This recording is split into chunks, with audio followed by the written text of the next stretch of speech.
Dans cette vidéo, je vais vous montrer comment passer de ça à ça. Oui, c'est plus joli, mais à quoi ça sert de perdre du temps avec la miniature? C'est le contenu qui compte, non? Effectivement, le contenu est important. Mais, aussi bien soit-il, si la miniature ne donne pas envie aux spectateurs de voir votre vidéo, tous les efforts que vous aurez fait pour la concevoir ne serviront à rien. Du coup, votre contenu restera invisible aux yeux des gens. Ah d'accord, c'est un peu comme la bande-annonce d'un film. Tout à fait, sauf que tout se joue sur une seule image. Et c'est pour cette raison qu'il faut la penser comme la représentation miniature de votre contenu. Tu as un exemple à nous montrer? Oui, excellente idée. J'ai eu le cas avec Big Wallace, un ami youtubeur, qui m'a montré la miniature qu'il avait réalisée pour sa prochaine vidéo afin de savoir ce que j'en pensais. Immédiatement, je me suis dit qu'il fallait que je lui propose une version améliorée de sa miniature. Découvrez sa réaction à la fin de la vidéo quand je lui proposerai ma version de la miniature. Regardons plus précisément la miniature qu'il m'a envoyée. Quel message doit transmettre la miniature de Big Wallace? En fait, c'est l'annonce du deuxième épisode du Let's Play qu'il a fait sur Zelda Ocarina of Time. Dans cette dernière, j'aime beaucoup l'image du château, car il correspond à son sujet, c'est-à-dire le jeu Zelda Ocarina of Time, et en même temps à sa progression dans son Let's Play, donc ce que les spectateurs vont découvrir. Par conséquent, c'est un choix très cohérent avec le contenu qu'il propose. Par contre, je remarque tout de suite 4 erreurs qui peuvent avoir une conséquence grave pour votre visibilité et qui pourraient empêcher les spectateurs de cliquer sur votre miniature. La première erreur, c'est cette forme bleue tout en bas de l'écran.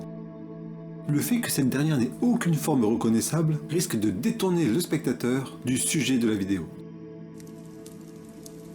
La deuxième erreur concerne l'écartement trop important entre le logo du jeu et le numéro de l'épisode. Je vous montrerai tout à l'heure quelle loi du Design UI j'ai utilisé pour corriger cette erreur. La troisième erreur concerne la couleur bleue du ciel beaucoup trop unie qui contraste complètement avec le reste de l'image. La dernière erreur est une erreur qu'on retrouve fréquemment lors de la conception des miniatures. Ici, il s'agit du placement du texte, épisode 2, en bas à droite de l'image. C'est une pratique qu'il vaut mieux éviter car ce dernier sera caché par le timer.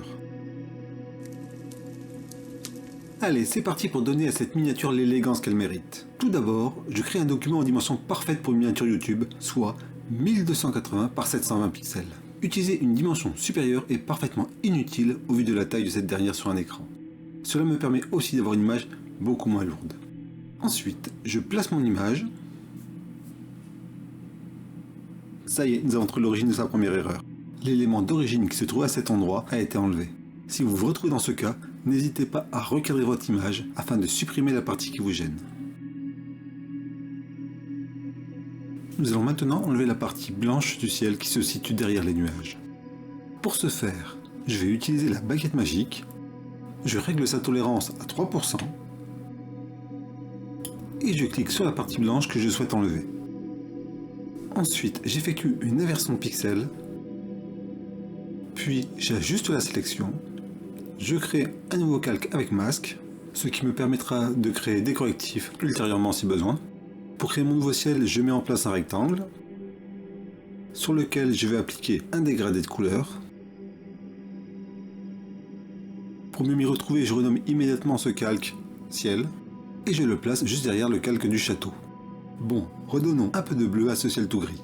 Et pour que ce soit cohérent avec mon image, je vais prélever à l'aide de la pipette, pour mon point bas du dégradé, une couleur claire située dans les nuages. Je l'applique et j'exécute le même procédé, mais cette fois avec une couleur bleu clair pour le haut de mon dégradé. Ah, c'est quand même plus sympa comme ça, n'est-ce pas ? Pour éviter l'erreur suivante, il faut garder en tête l'une des règles fondamentales en UI qui est la loi de proximité. Retenez simplement que les éléments proches les uns des autres ont tendance à être associés et perçus comme un ensemble. Dans notre cas, je vais commencer par placer le texte à l'écran, puis lui appliquer une taille suffisamment grande afin qu'elle puisse être vue même sur un petit écran. Je lui applique une typographie dans le style de la licence Zelda que j'ai trouvé au préalable. Ensuite, je place le logo d'Ocarina of Time juste à côté du nombre de l'épisode. Je fais attention de bien aligner le haut et le bas de l'épée sur le haut et le bas de la typographie. J'applique une opacité de 80% au logo afin de donner plus d'importance au numéro de l'épisode. Et afin de garder une cohérence avec le style des titres de mon ami sur sa chaîne, j'applique le même style sur son texte, c'est-à-dire le dégradé plus le contour. Pour le contour, je décide de le faire plus fin afin de le rendre plus léger. Concernant la couleur du titre, je garde son style dégradé avec une orientation du haut vers le bas. Je vais utiliser deux teintes de rouge, une première plus foncée pour le haut du titre et une seconde plus claire. Je place le titre afin d'utiliser les lignes directrices formées par le château pour attirer l'œil du spectateur vers lui. Et afin de styliser le tout, je place ce dernier juste derrière la pointe la plus haute du château. Pour ce faire, il me suffit juste de déplacer le calque du titre vers le bas. Je termine avec un petit alignement de l'ensemble titre plus logo et c'est prêt.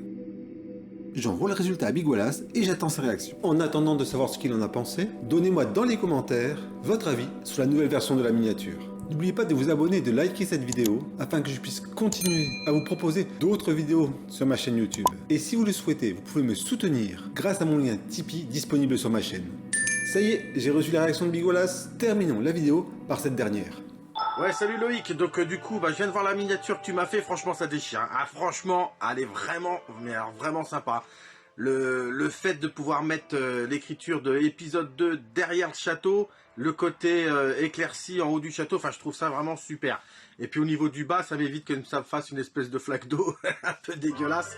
Non, franchement, c'est top. Hein. Donc un grand merci à toi et bon courage pour la suite, mon ami.